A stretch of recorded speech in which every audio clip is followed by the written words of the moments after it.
1 de Pedro, capítulo 3, verso 8, a Bíblia diz: sabendo que para isto fostes chamados, para que por herança alcanceis a bênção.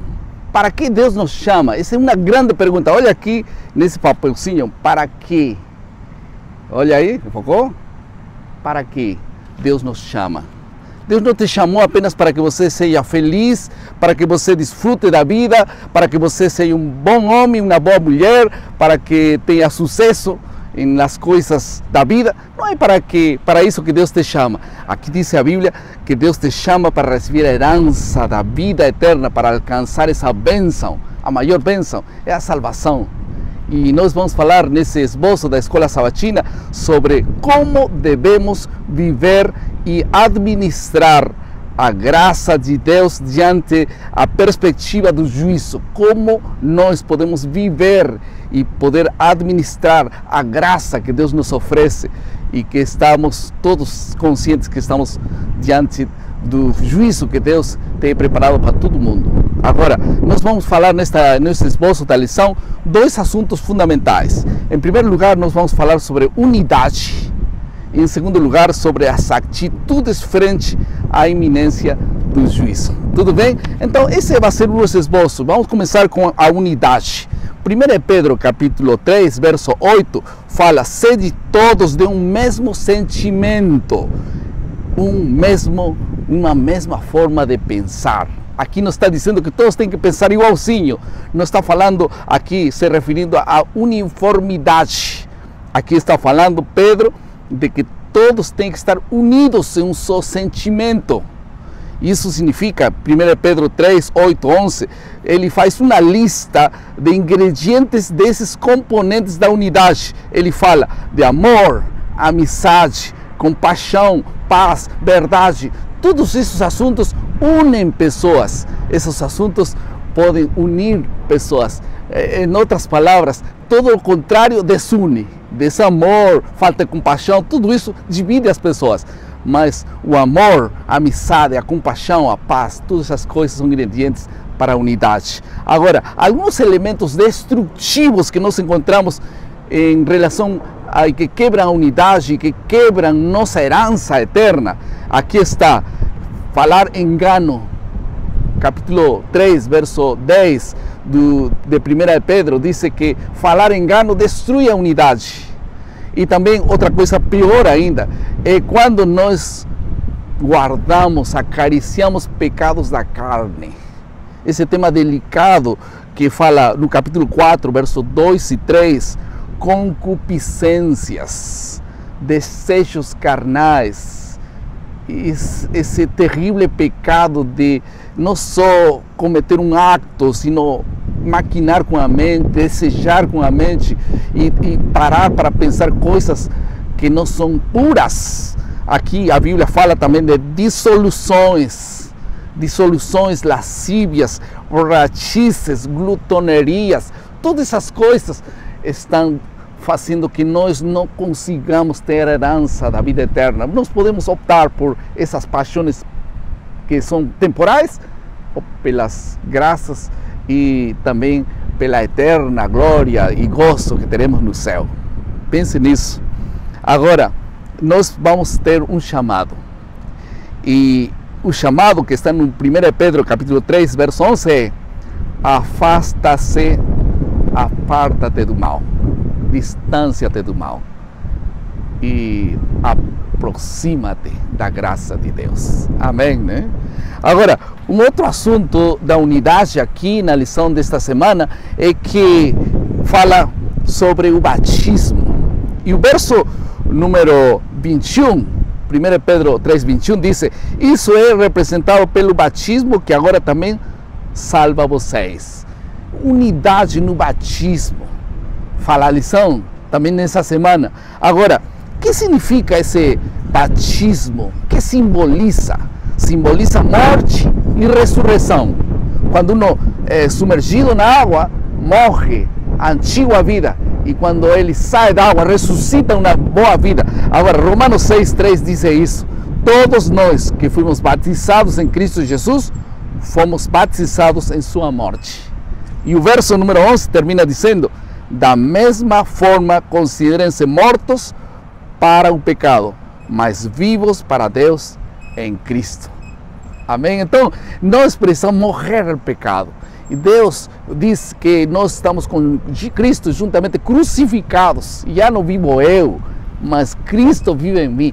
Isso é novidade de vida. Deus quer dar-nos essa novidade de vida. Por isso nós precisamos estar unidos nisso também. Agora, em segundo lugar, atitudes frente à iminência do juízo. Nós temos aqui algumas atitudes que Deus nos pede que nós tenhamos frente a um juízo iminente que nós teremos.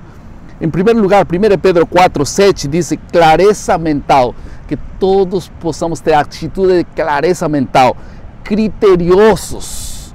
Esse critério é sabedoria para discernir entre o que é bom e o que é ruim.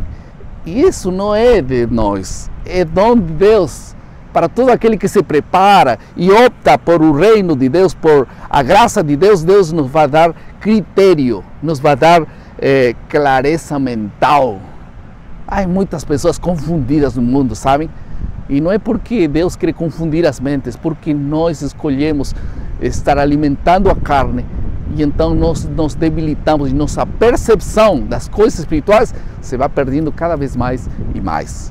Um segundo assunto que Pedro fala no capítulo 4, verso 7, e no 1 Pedro, diz que devemos estar alertas, velai. Por que velai? Porque o fim de todas as coisas está próximo. Nós não podemos medir e dizer, vai ser um dia, quem sabe quando. Não, Deus sabe que esse dia está muito próximo. Para alguns, a morte já é um dia do juízo, mas para alguns outros está próximo também. Por isso nós temos que velar, estar alertas, em nome de Jesus. Não podemos dar o luxo de estar distraídos ou pensar que algum dia vai acontecer. Vai acontecer e temos que estar prontos. Em terceiro lugar, devemos dedicar-nos à oração. Nós temos que orar mais. Orar não é apenas ficar de joelhos e ficar tempo orando ali. É ter a santa consciência de que Deus está ao nosso lado sempre. Pensa nisso. Nunca deixes de orar. Apesar que haja provas, dificuldades, ora a Deus, fala com Deus, Ele vai estar do teu lado. Essa é a melhor promessa e maior promessa na Bíblia, eu estarei contigo, não podemos desfalecer. Finalmente, aqui está o mais importante, sobretudo, disse Pedro, 1 Pedro 4:8, amem-se sinceramente uns com os outros. Se tem que fazer alguma coisa, é mostrar amor uns com os outros. Amor é um assunto que restaura. Amor é um amor perdoador. Esta expressão, o amor perdoa muitíssimos pecados, como diz a Bíblia, não significa que o amor perdoa. O que está dizendo é que o amor de Cristo nos leva a perdoar. Se você tem amor, você vai perdoar. Se você tem amor, vai então sentir o perdão de Deus também, porque Ele vai tocar seu coração. Por isso é que nós precisamos nos amar, viver em comunidades. A igreja não é um lugar para brigar, é um lugar para se amar. Se alguém tem um sentimento errado contra outra pessoa, Deus vai curar essa ferida. Mas agora, mais que nunca, precisamos amar-nos uns com os outros. Eu quero terminar com duas aplicações. Em primeiro lugar, sofrimento. Na Bíblia, 1 Pedro 3,17, diz que tem dois motivos para sofrer. Em primeiro lugar, por praticar o pecado. E em segundo lugar, vamos sofrer por praticar também atos de bondade, atos corretos. Os que sofrem por cometer pecados é por as consequências desses atos, mas quem sofre por praticar o correto é porque o mal tem sempre uma contraparte, e é o bem. Quando nós praticamos o bem, sempre se levantará o mal para fazer-nos sofrer também. Tomara todos nós soframos, não por pecados, sino por fazer a vontade de Deus. Esse sofrimento é bendito, Deus vai estar contigo. Em segundo lugar, a oração desempenha uma função fundamental naqueles que esperam a herança eterna. Então, se você está esperando a herança eterna, eu te convido a orar um pouquinho mais. E eu quero terminar com uma frase. Como nós devemos manifestar amor uns com os outros? Eu quero dizer, não é dizendo, eu te amo, eu sinto algo especial por ti. Não é isso. Aqui devemos nós ajudar as pessoas, seguindo o raciocínio da lição esta semana, ajudar as pessoas para alcançar a herança da vida eterna. Essa é a forma de manifestar o amor. Não é só dizendo te amo, eu te amo. poder ajudar essas pessoas para sair de suas concupiscências, suas lutas, seus pecados, para vir a herança eterna. Isso é o que Deus tem reservado para todos nós. Que Deus abençoe essa lição linda esta semana, que possa construir e possa nos dar esperança de vida eterna. Vamos orar?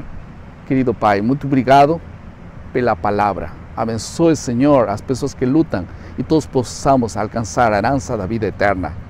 Em nome de Jesus. Amém.